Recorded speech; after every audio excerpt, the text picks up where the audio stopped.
لوگوں کے درد کو بھی سمجھ.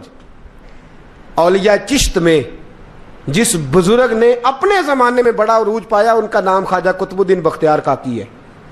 سب بولیے رحمت اللہ تعالی علیہ. خواجہ قطب الدین یہ شہزادے تھے اور مرید ہوئے تو خواجہ معین الدین صاحب کے ساتھ ہی آ گئے دلی میں. خواجہ معین الدین صاحب کی بھی کیا بات، عطائے رسول ہند الولی، اور ان کے مرید تھے بابا فرید الدین گنج شکر رحمت اللہ علیہ. اور مجھے اللہ جانتا ہے مجھے عشق کی حد تک پیار ہے بابا فرید صاحب سے، بڑا میرا درد ان کے ساتھ. اور میں جتنا اس صوفی کو پڑھتا ہوں کم ہی لوگوں کو میں نے پڑھا ہے. حضرت بابا فرید کے پیر اور خواجہ معین الدین صاحب کے خلیفہ کیا نام ہے؟ خواجہ قطب الدین. مکتب میں پڑھنے گئے نا پہلے دن، 4 سال کی عمر تھی تو قاری صاحب نے الف با تا سا پڑھایا تو انہوں نے 15 سپارے قرآن پاک کے سنا دیے. تو کہنے لگے بیٹا تجھے کیسے آئے؟ کہنے لگے میری اماں 15 سپاروں کی حافظ ہے، وہ سارا دن قرآن پڑھتی رہتی تھی، مجھے سن سن کے یاد ہو گیا ہے. یہ بالا نو گالا یاد ہو سکدیاں نے تو قرآن پاک بھی یاد. اللہ خیر کرے، شرط یہ ہے کہ ہم گھر میں قرآن پڑھیں. بچوں کو سن سن کے بھی یاد ہو ہی جاتا ہے. خواجہ قطب الدین اتنا عروج پایا اس شیخ کامل نے کہ وقت کا بادشاہ بھی مرید ہو گیا. سلطان شمس الدین التمش مرید تھا، دلی کا بادشاہ بھی مرید تھا. اجمیر کا بادشاہ خواجہ معین الدین صاحب کا مرید نہیں ہوا، نہ پاک پتن کا بادشاہ بابا فرید کا مرید ہوا. لیکن خواجہ قطب صاحب کو اللہ نے یہ عظمت بھی دی، یہ شان ہے نا. اگرچہ صدقہ سارا خواجہ معین الدین کے قدموں کا ہی تھا، لیکن دلی کا بادشاہ مرید ہوا. اور اتنا اعلیٰ مرید ہوا کہ جب خواجہ قطب الدین صاحب کا وصال ہوا تو 3 شرطیں لگائی تھی. فرمایا میرا جنازہ وہ پڑھائے، جب سے توبہ کیا پھر اس کا سینے بد حرام کے لیے نہ کھلا ہو، اور جب سے توبہ کیا پھر لقمہ حرام اس کے گلے سے نہ گزرا ہو، اور جب سے توبہ کیا پھر کبھی نماز تہجد بھی قضا. بڑے بڑے صوفی میری طرح کے گردن جھکا کے کھڑے ہو گئے. 7ویں صف سے دلی کا بادشاہ نکل آیا، کہنے لگا پیرا ساری زندگی میں نے پردہ داری سے عبادت کی تھی، تو جاتی دفعہ مجھے بے نقاب کر گیا ہے. اتنا بڑا انہوں نے شخص تیار. اور حال یہ تھا، لوگ کہتے ہیں کہ فلانا آدمی امیر آدمی ہے تو حضرت صاحب کا تعلق پیر صاحب کا تعلق زیادہ ہے، تو اس کی عمارت نہ دیکھ، کبھی کبھی اس کی پرہیزگاری بھی دیکھ، اس کی خدمت گزاری بھی دیکھ. خواجہ قطب الدین صاحب پہ بھی الزام لگتے رہے. ایک الزام یہ بھی لگا کہ قریب چلے گئے. ہوا کیا، جب بادشاہ مرید ہوا تو کہنے لگا حضرت جی میں نے بادشاہی نہیں کرنی، میں نے اب خانقاہ میں رہنا ہے. تو فرمایا بیٹا تو چھوڑ دے گا تو کوئی ظالم بیٹھ جائے گا. تو حضور پھر کیا حکم ہے؟ فرمانے لگے تو نے کرنی ہے. تو کہا حضور آپ وہ کہاں ہوتے ہیں، میں کہاں ہوتا ہوں، دل ہی نہیں لگتا. تو آپ فرمانے لگے میں ڈیرا اٹھا کے تیرے قریب لے آتا ہوں. خواجہ صاحب 1 کلومیٹر کے فاصلے پر ڈیرا اٹھا کے لے آئے. فرمانے لگے میں تیری تربیت کرتا رہوں گا، تو مخلوق کا بھلا کرتے رہنا.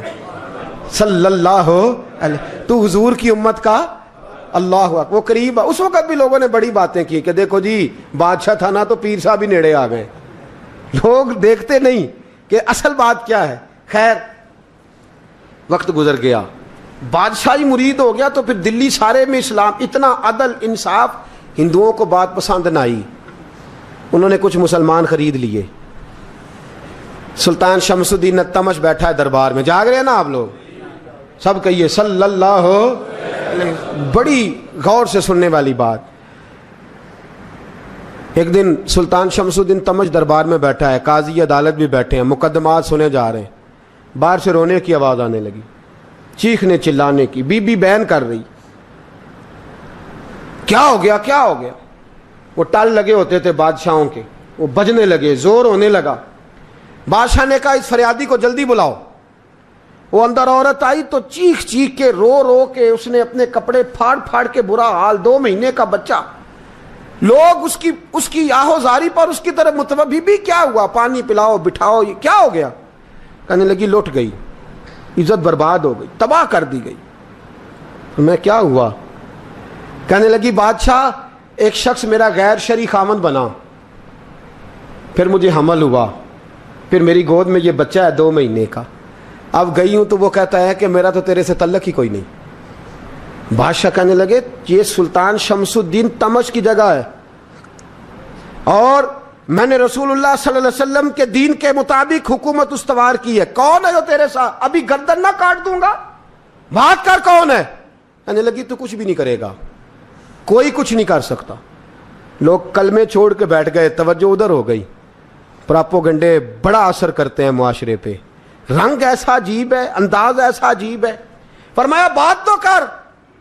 اس عورت کی آواز گونجی تو حالات ہی خراب ہو گئے. کہنے لگی بادشاہ حوصلہ پیدا کر سننے کا. کہا تو بات کر. کہنے لگی میرے گود میں جو بچہ ہے یہ قطب الدین بختیار کاکی کا ہے, یہ تیرے پیر کی ناجائز اولاد ہے. اٹھاؤ, پروفیسر سلیم چشتی نے پی ایچ ڈی کی ہے, وہ لکھ رہے ہیں اس واقعے کو. تیرے پیر کا ناجائز بچہ ہے. ہاتھ کانپنے لگے بادشاہ کے. کہنے لگے یا اللہ کبھی تو قیامت برپا کر دے تو معاملہ ٹھیک ہو جائے, میں تیری زبان کھینچ دوں گا تیری تو نے بات کیسے کی؟ کہنے لگی میں نے کہا تھا نا تیرے اندر حوصلہ نہیں, میری عزت تار تار ہو گئی اور تو پیر بچا رہا ہے. اللہ اکبر. سلطان شمس الدین تمش آسمان کی طرف دیکھ کے کہنے لگے مولا مجھ مجرم کو جس کی برکت سے اٹھا کے تو نے مسجد میں پہنچایا, آج مجھے تو نے کس امتحان میں ڈال دیا؟ یہ کیا رنگ تو نے زندگی کا بنایا ہے؟ کہنے لگی بلا اسے, اڑاب گردن. اللہ اکبر. خواجہ قطب الدین بختیار کاکی, ذرا اس جگہ پہ اپنے آپ کو کھڑا کر کے دیکھ میرے دوست. جو شخص دلی کے بازار میں نکلے تو دکانیں بند ہو جائیں, عورتیں گھروں میں گھس جائیں, جس کے نام پر چرچے ہوں دین کے, وہ شخص لاٹھی ٹکاتا ٹکاتا. عرس منانے آسان ہے, ڈھول ڈمکے کر کے گھروں کو جانا آسان ہے, پر ذرا ان کی راہوں کا مسافر تو بن انہوں نے انداز کیا اختیار کیا. حضرت خواجہ قطب الدین بختیار کاکی خبر پھیل گئی. اتنی شہرت پاکیزگی کی نہیں ہوئی تھی جتنی اس جرم کی ہوئی. لاٹھی ٹکاتے ٹکاتے جب پہنچے نا بادشاہ کے دربار میں, بادشاہ اٹھنے لگا, قاضی اٹھنے لگا, لوگ اٹھنے لگے, تو قطب الدین بختیار کاکی کی آنکھوں میں آنسو آئے. مانے لگے بیٹو بیٹھ جاؤ, آج میں پیر بن کے نہیں آیا, میں مجرم بن کے آیا. اور کہا میرے مالک کا انصاف بھی دیکھو. دلی کا پیر آج دلی کی عدالت میں اپنے نا کردہ جرم کی صفائی دینے آیا ہے. بڑی لاٹھی پہ ٹیک لگائی. دلی کی گلیاں بھی روتی ہیں کہ یہ کیا رنگ, اللہ یہ تیرا کیا رنگ ہے. یہ تے میں گڈی تے ہاتھ ڈور سجن دے, او جنج رکھے اونج رہنا ہے. واجب نہیں جے وچ شریعت, مندہ خسم نو کہنا اے تن میرا کنگھی ہووے. میں زلف سجن دی واواں, پوش میرے دی جتی بن جائے, میں یار دی قدمی آواں. مارو مارو مینوں مار مکاؤ, کوئی یوزر نہ پیش لے آواں. جے سونا ہی میرے دکھ وچ راضی, جے سونا ہی میرے دکھ وچ راضی, تے میں سکھ نو چلے ڈاواں. پر یار فریدا کدی بل پہ سونا, یار فریدا جے کدی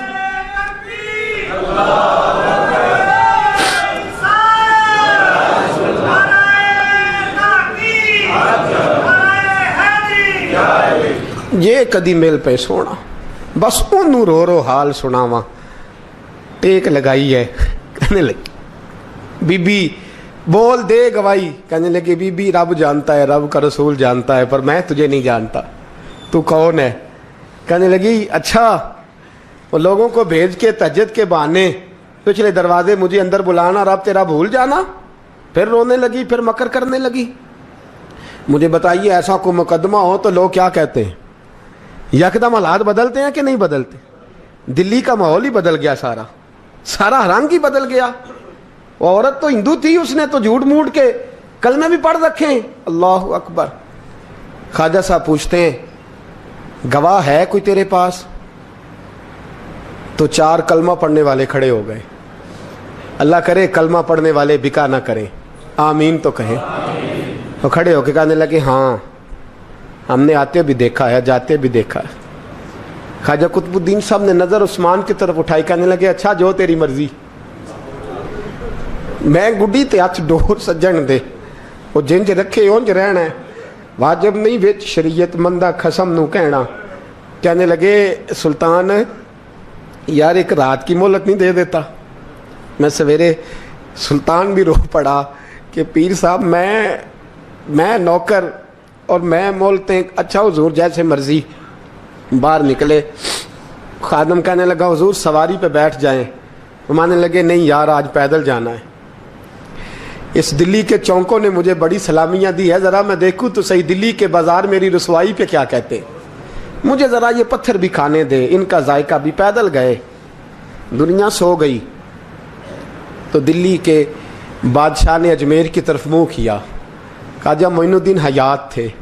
بے خبر ہو جو غلاموں سے وہ آقا کیا ہے, بے خبر ہو جو غلاموں سے وہ منہ کیا. کہنے لگے معین الدین میں کوئی لوارس تو نہیں نا, میں کوئی لوارس ہوں کہ یہاں جو میرے ساتھ مرضی ہو جائے.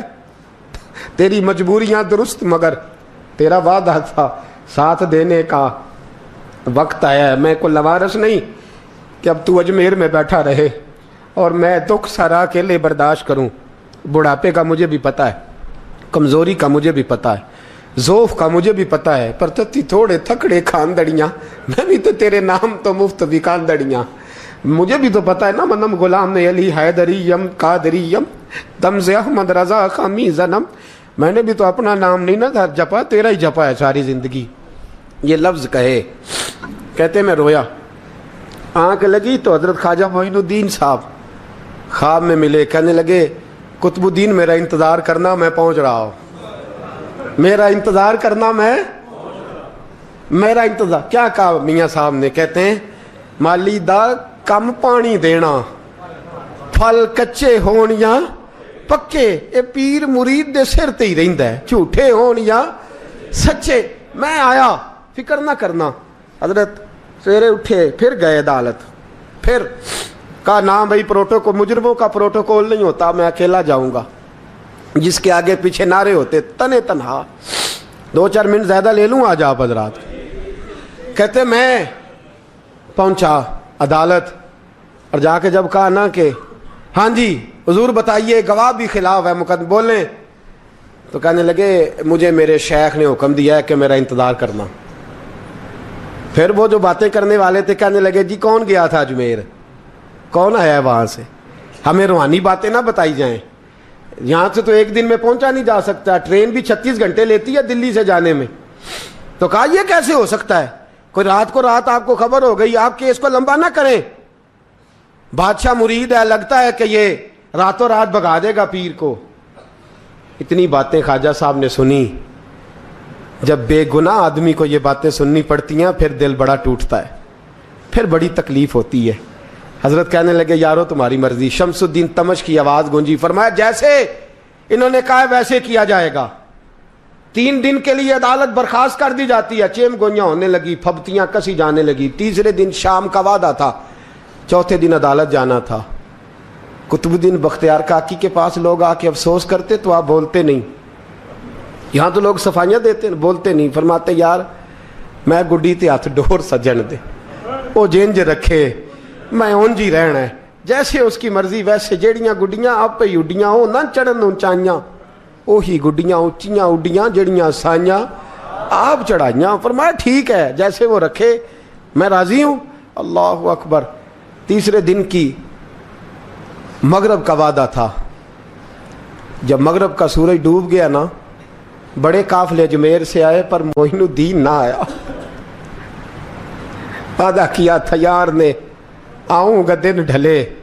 وہ خواجہ غلام فرید صاحب رحمۃ اللہ تعالیٰ علیہ فرمایا کرتے تھے نا, کوا کھانے لگا آنکھیں تو کہنے لگے کاغا اے تن سارا ہی کھائیو, میرا چن چن کھائیو ماس, میرے 2 نین نہ کھائیو, مینو پیا ملن دی آس. نے کہا سارا کھا جا, آنکھیں چھوڑ دے. اس نے کہا تھا میں آؤں گا, انتظار لمبا ہو گیا ہے پر میری امید تو نہیں نہ ٹوٹی. مغرب کی اذان ہوئی تو لوگ کہنے لگے لو جی اب بس ہو گئی. خواجہ قطب الدین صاحب نے اللہ اکبر کہہ کے مغرب کی جماعت جب میدان میں کھڑی کی تو اپنی بھی چیخ نکل گئی, آئی نہیں. لیکن جب نماز کا سلام پھیرا تو خواجہ معین الدین صاحب کی 2 رکعتیں ابھی باقی تھیں. خواجہ صاحب پیچھے نماز پڑھ رہے ہیں, سلام پھیرا اور نماز کے بعد جب اٹھے نا تو خواجہ صاحب کے سینے کے سینہ لگا. تو کہا حضرت جی میں شہزادہ تھا, آپ نے کہا تھا خشک روٹی کھانا تو میں نے خشک کی کھائی ہے, آپ نے کہا تھا فاقے کرنا تو میں نے کیے ہیں, آپ نے کہا وطن واپس نہیں جانا تو میں نہیں گیا. حضور اس امتحان کا آپ نے بتایا ہی نہیں تھا, یہ مجھے بتا جاتے اب اس سفید داڑھی سے میں جواب دیتا پھروں. خواجہ معین الدین صاحب نے جھٹکا, پیچھے ہٹ, تو زیادہ عزت والا ہے کہ یوسف زیادہ عزت والا تھا؟ تو زیادہ مقام والا ہے کہ عائشہ زیادہ مقام والی تھی؟ چپ کر, یہ کچھ صوفیاء کا طریقہ ہے, چپ کر. عرض کی حضور غلطی ہو گئی, میں پہلے نہیں رویا, تو ملا ہے تو رویا ہو. میں پہلے نہیں تڑپا, میں نے شکوا نہیں, تو ملا ہے. اپنا ہی کو ملے تو دکھ یاد آتے ہیں نا. فرمایا چپ کر, جا سلطان سے کہہ دے سویرے نماز کے بعد عدالت لگا دے. سویرے جب عدالت لگی نا تو خواجہ معین الدین صاحب بازو پکڑا خواجہ قطب صاحب کا, نکلے تو دیکھا لائنیں لگی ہیں, مجمع لگا ہے, آنکھوں میں آنسو آ گئے. کہا حضور آپ کیوں روتے ہیں؟ فرمایا میرا دل تھا لوگ میرے کتب کی شان دیکھنے آئے, یہ کتنے بدبخت ہیں, میرے کتب کی رسوائی دیکھنے آئے. کتنے نالائق ہیں, رسوائی دیکھنے اتنے آئے ہیں, شان دیکھنے آتے ہی نہیں. اللہ اکبر. جب میدان لگا خواجہ صاحب پہنچے, عورت کو کہنے لگی اللہ سے ڈر جا, وقت تھوڑا ہے, تو مر جائے گی. کہنے لگی مجھے داستانیں نہ سنائیں. قاضی صاحب سے کہنے لگے قاضی صاحب آپ حقیقت حال سے آگاہ ہیں, خیال کریں. کہنے لگے خواجہ صاحب دلیلیں نہ دیں, گواہ لائیں, واز نہ کریں. خواجہ صاحب رحمت اللہ علیہ کہنے لگے گواہوں کو بلاؤ. گواہ آئے تو خواجہ معین الدین صاحب نے نظر, تم ہو میرے کتب پر, میرے کتب کے جرم کے گواہ. ان کی زبانیں کانپنے لگی, ہاتھ کانپنے لگے. میں بولتے کیوں نہیں؟ جب ان کی نظریں جھکی تو بادشاہ کہنے لگا اگر اب تم نے گواہی نہ دی تو تمہیں میں مجرم بنا کے 80 کوڑے ماروں گا. کہنے لگا جی دیکھا ہے, جی دیکھا ہے ہم نے تہجد کے وقت. جب سب گواہیاں پوری ہو گئیں, عورت بھی تڑپ رہی ہے, رو رہی ہے, 2 مہینے کا بچہ گود میں ہے.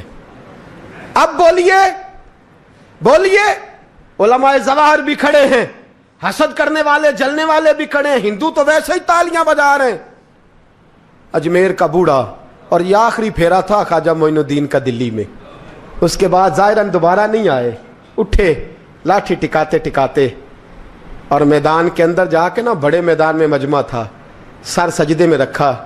کہنے لگے یا اللہ میں ہندوستان مرضی سے نہیں آیا, تیرے رسول کا بھیجا آیا ہوں. پھر اٹھے اور کہنے لگے مولا تیرے نبی کا فرمان ہے کہ میری امت کے علماء بنی اسرائیل کے نبیوں کی طرح ہوں گے. اگر یوسف کے لیے بچہ بول سکتا ہے تو میرے کتب کے لیے بھی بولنا چاہیے. اگر یوسف علیہ السلام کے لیے بول سکتا ہے تو میرا قطب الدین بھی سچا ہے. اس کے لیے پھر اٹھے, اس بی بی کی طرف بڑھے. لوگ کہنے لگے نہ جانے اب کیا ہوگا. جب اجمیر کے بادشاہ نے, عطا رسول نے, ہند الولی نے, امام الاولیاء نے کپڑا کھینچا اور کہنے لگے وہ بچے تو جانتا ہے نا تیرا باپ کون ہے, 2 مہینے کا بچہ. جب نانا بولا تو بی بی کہنے لگی اب کیا کر رہے ہو, بچے بھی کبھی بولے ہیں؟ میں بی بی چپ کر, ان اللہ علی کل شیء قدیر, میں کمزور رب کا ماننے والا نہیں, قدرتوں والے رب کا ماننے والا ہوں. وہ چاہے تو بچے بھی بولتے ہیں. قرآن کہتا ہے حضرت عیسیٰ بولے تھے انی عبد اللہ آتانی الکتاب. مریم بھی تو ولی اللہ تھی, وہ نبی تو نہیں تھی. اگر ولی اللہ بنی اسرائیل کا ہو بچہ بول سکتا ہے, تو اگر ولی اللہ محمد عربی کی امت کا ہو تو بچہ پھر بھی بول سکتا ہے. یوں کپڑا ہٹایا, بچہ بول. 2 مہینے کا بچہ ماں کی گود میں اٹھ کے بیٹھ گیا اور بچہ بول کے کہنے لگا السلام علیکم یا ولی اللہ. جب یہ لفظ ادا کیے تو نعرے لگنے لگے, لوگ رونے لگے. بی بی بے ہوش ہو کے گری, فرمانے لگے مجھے سلام نہ کر, میرے کتب کی بات بتا. کہنے لگا قسم ہے اللہ کی عزت کی, وہ سامنے مجمع جو سردار بیٹھا ہے وہ میرا باپ ہے. قطب الدین تو بے گناہ ہے, قطب الدین تو بے گناہ ہے, میرا باپ تو وہ بیٹھا ہے. یہ قاضی بھی سازش میں شریک ہے, کئی مسلمان خریدے گئے, یہ گواہ خریدے گئے. جب گواہی ہو گئی, بچہ یہ لفظ کہہ کہ اللہ اکبر کہتا ہوا پھر چپ کر گیا. خواجہ قطب الدین صاحب کا بازو پکڑا, خواجہ معین الدین صاحب نے مجمع سے باہر نکلے. لوگ کہنے لگے حضور آپ کچھ بولتے نہیں. فرمانے لگے جس نے بولنا تھا وہ بول چکا ہے, جس نے بولنا تھا وہ جو جادو, وہ جو سر چڑھ کے بولے. فرمایا تم نے افواہوں پہ نظر رکھی اور میں نے اللہ کی قدرت پہ نظر رکھی. تم نے اس کے کردار کو جھنجھوڑا اور میں نے اس کے کردار کو تعمیر کیا. حضرت سلطان شمس الدین تمش بھی پیچھے دوڑے, کہا حضور کہاں لے جا رہے ہو؟ اور میں کتب میرا ہے, میں جمائر ساتھ لے کے جا رہا ہوں. اب میں نے اپنا بچہ تمہارے سپرد, اب میرے پاس رہے گا. تم نے ستایا میری اولاد کو, اب یہ میرے پاس رہے گا, میں نے نہیں تمہیں دینا. لوگ راہیں بچھا کے, نظریں بچھا کے بیٹھ گئے, پاؤں میں گر گئے, کہنے لگے حضور ہمارے لیے نہیں, رسول اللہ کے دین کے لیے, ہمارے لیے نہیں, تعمیر شریعت کے لیے, ادائے سنت کے لیے چھوڑ جائیے. خواجہ صاحب کہنے لگے قطب الدین جا, تجھے چھوڑ کے جاتا ہوں, اب قیامت تک کوئی تیری رسوائی کی جرت نہیں کر سکے گا. عزیز یاد رکھ, نہ افواہوں پہ لگا کریں, نہ کسی برادری, کسی قوم, کسی شخص کے بارے میں ایسی باتیں. یہاں تو لوگ گڑ گڑ کے چیزیں لاتے, گڑ گڑ کے چیزیں لاتے, اور جن کی ہیں ان کے پاس بڑے دلائل ہیں اپنی صفائی پیش کرنے کے لیے, جو غربا مساکین ہوتے ہیں. مصطفیٰ مصطفیٰ مصطفیٰ